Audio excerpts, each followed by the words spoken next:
palunya aja berat banget. Luka kecil kan, kalau yang sampai berjahit pernah juga. Oh. Palu ini beratnya 8 kilo. Sudah 6 tahun, Budi mengayunkannya ribuan kali sehari tanpa sarung tangan yang layak, tanpa kacamata pelindung, tanpa jaminan pecahan batu tak mengenai matanya. Inilah Indonesiaku.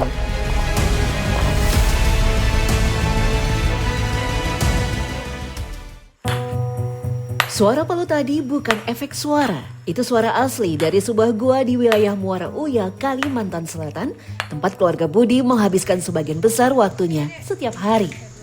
Menelusuri ujung utara Provinsi Kalimantan Selatan, perjalanan ini menghantarkan kami melihat sisi lain kehidupan masyarakat. Wilayah Muara Uya masih ada titik-titik seperti ini. Gua Lembab, tempat keluarga Budi mencari pundi rupiah sehari-hari. Batuan dipanaskan api dulu supaya retak, baru dihancurkan jadi kepingan kapur. Batu kapur hasil tambangan ini nantinya jadi penyangga saluran air bagi warga sekitar. Ini palunya aja berat banget. Berapa tadi Pak beratnya? 8 sampai 9 kilo kurang lebih. Terus pas dipukul ke arah batu, ini sebetulnya agak berpotensi kena mata gitu ya pecahannya. Jadi Bapak selama ini nggak pakai apa Pak? Keselamatan apa kacamata? Nggak, gini aja. Oke, saya coba lagi ya Pak ya.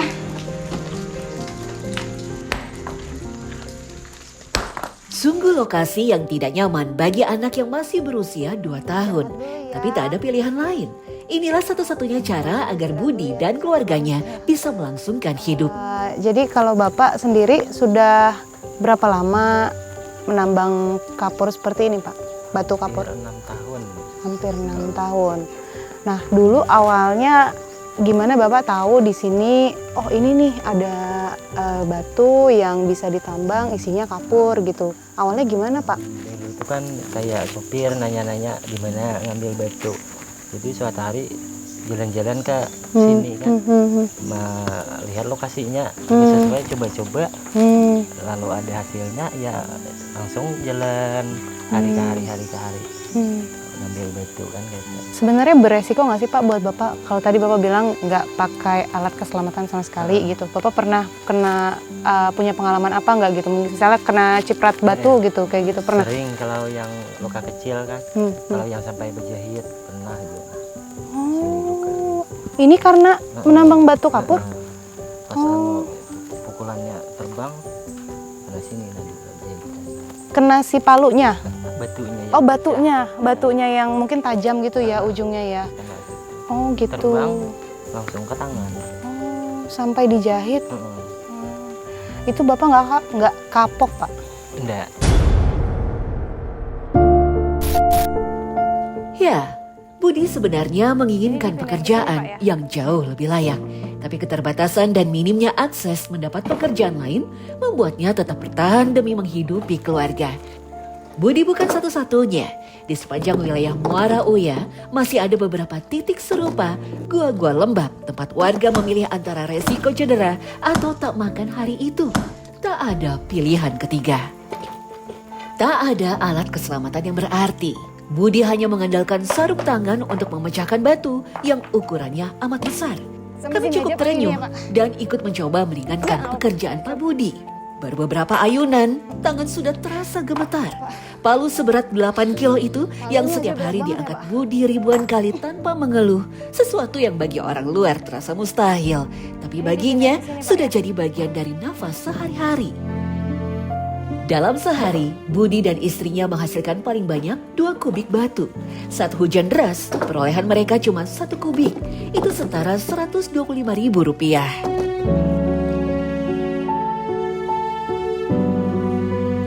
Pendapatannya amat tak sepadan dengan resiko yang dihadapi. Dan setiap hari itu juga, anak mereka yang baru berusia 2 tahun ikut duduk di mulut gua. Tak ada tempat lain untuk menitipkannya. Angka-angka itu mungkin terlihat kecil di atas kertas. Tapi bagi Budi, itu artinya makan tidaknya keluarga hari itu juga. Kerja tanpa jeda, tanpa tabungan, tanpa jaring pengaman apapun selain tenaganya sendiri.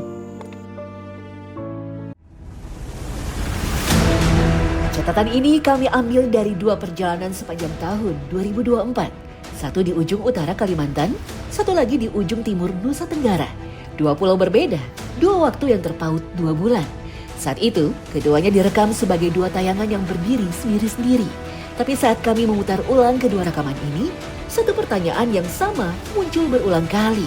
Kenapa kekayaan alam sebesar ini bisa sama sekali tak berharga? Pertanyaan itu yang membawa kami kembali membuka kedua arsip ini. Satu cerita yang sama-sama belum selesai. 2 desa ini tak pernah saling kenal. Tak ada warganya yang pernah bertemu. Tapi keduanya sama-sama berada di titik paling ujung dari kecamatan masing-masing dan sama-sama jadi yang terakhir disentuh pembangunan. Untuk mencapai keduanya, tak cukup hanya berangkat pagi dan membawa bekal. Dibutuhkan sesuatu yang lebih.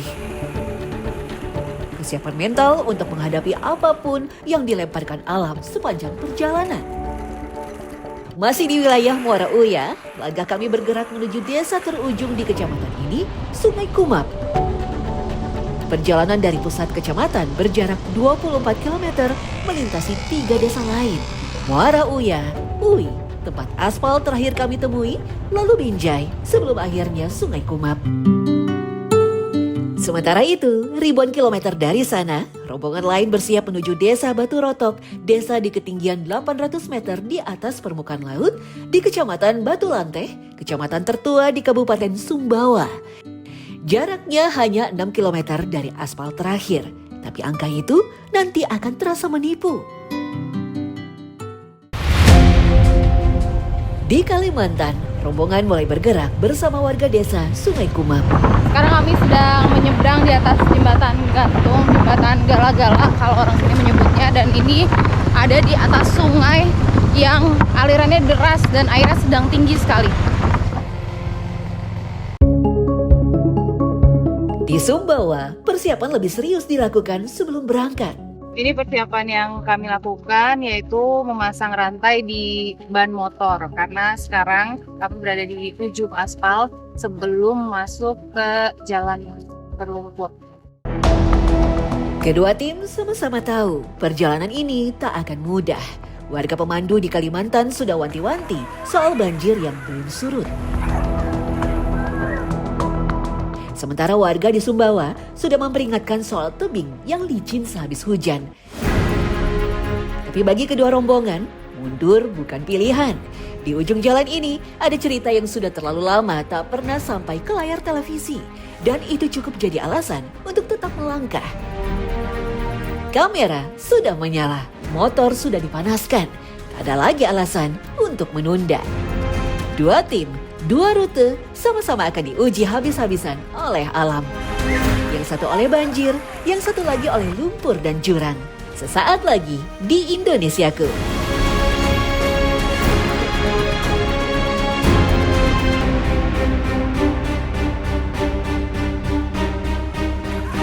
Di Kalimantan, di musim hujan tak jarang Sungai Ayu meluap sampai ke daratan. Baru saja memulai perjalanan, langkah terhenti melihat air tergenang di hadapan. Jadi di depan kami ini jalanannya banjir dan malah dimanfaatkan oleh anak-anak untuk bermain di kubangan banjir. Jadi kita bisa lewat nggak sih kira-kira nih Bang? Boleh lewat. Kayaknya akan tenggelam ya? Atau mau diterabas saja? Kita coba. Kita coba ya. Rombongan menerabas kubangan banjir sebab masih bisa dilintasi meski harus menyusuri air. Rupanya kubangan tadi hanya rintangan awal.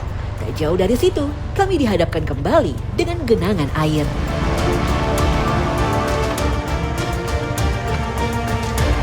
Lagi-lagi ada kubangan banjir di depan kami, tapi ini belum tahu apakah bisa dilintasi atau terlalu dalam, makanya mau dicek dulu kedalamannya seberapa. Beberapa orang mengecek ketinggian air. Dari permukaan genangan terlihat cukup tinggi. Saya pun menghampiri titik banjir kedua yang kami temui ini. Saking airnya meluap deras tinggi, jadi jembatan aja sampai keangkat. Jadi ini udah nggak ada bentuknya lagi nih, jembatan kayu sudah nggak kelihatan, harus hati-hati melangkah. Tak ada cara lain. Jika memaksakan menerobos banjir, maka akan berkonsekuensi pada kerusakan mesin motor. Satu persatu kendaraan yang ada dalam rombongan kami diangkut menyeberangi genangan air. Hal ini memakan waktu cukup lama dan menguras tenaga kami. Genangan banjir yang kami temui kali ini lebih panjang dari banjir di titik sebelumnya. Warga Sungai Kumap bersusah payah membopong satu demi satu motor demi melewati banjir di ketinggian 150 meter ini. Pak Mustafa, kalau dari sini tuh masih ada berapa jauh lagi sampai di Sungai Kumap? Kalau dari sini bisa mencapai 11 kilo. 11 kilo ya? Iya, Oke, berarti kita udah mulai setengah perjalanan ya Pak? hampir setengah perjalanan. Oke, kalau di sini memang selalu tanjakannya menukik gitu ya Pak ya? Iya, iya. Selalu menukik dan apabila musim hujan kondisi jalannya buruk. Kalimat Mustafa terputus begitu saja, seolah tak perlu dilanjutkan. Sebab beberapa menit kemudian, jawabannya sudah terpampang jelas di depan mata. Namun tantangan rupanya belum berakhir. Nah ini kubangan air yang ketiga yang harus kami lintasi. Dan ini semakin ke sana tuh semakin lebih dalam lagi dan panjang. Lebih panjang dari yang sebelumnya, makanya mau nggak mau bikin perahu rakit untuk motor menyeberang. Ya, ini yang dinamakan belajar dari pengalaman. Kali ini, rombongan membuat perahu rakit agar lebih hemat waktu dan tenaga saat menerjang banjir. Batang bambu diikat satu persatu. Secara bergantian, motor dinaikkan ke atas rakit untuk menyeberangi genangan.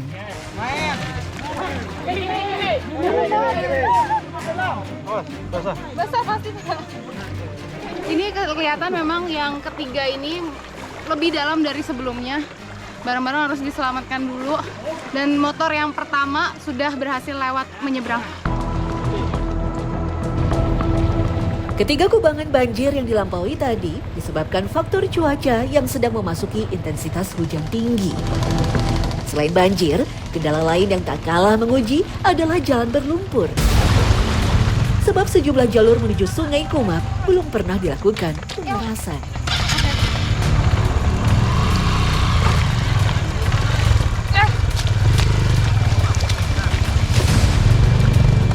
Ini kondisinya lumpurnya tebal banget. Masih ada akses jalan yang sangat jauh dari kata layak. Mau sampai kapan janji-janji kampanye sulit realisasi di pelosok negeri? Pertanyaan itu terlontar begitu saja di tengah lumpur. Bukan direncanakan, bukan diskenariokan. Hanya keluar dari kelelahan yang sudah menumpuk sejak beberapa jam sebelumnya.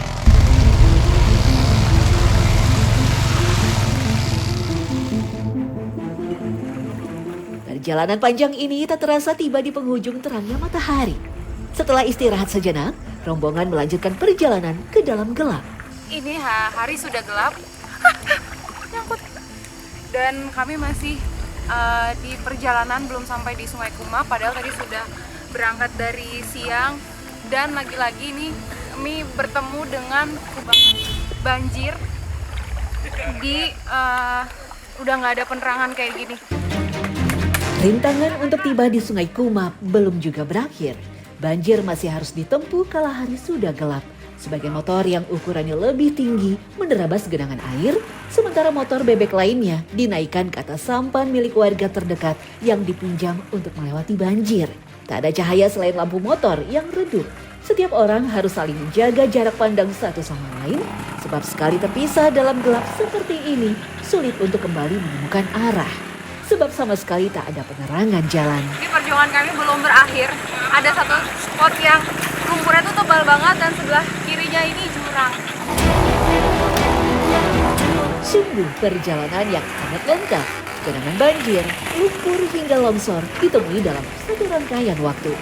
Akhirnya setelah perjalanan yang sangat melelahkan dan sangat panjang, akhirnya kita sampai di Desa Sungai Kumap setelah 8 jam di jalan. Tak ada sambutan meriah, hanya lampu-lampu redup rumah warga dan rasa lega yang sulit diungkapkan dengan kata-kata.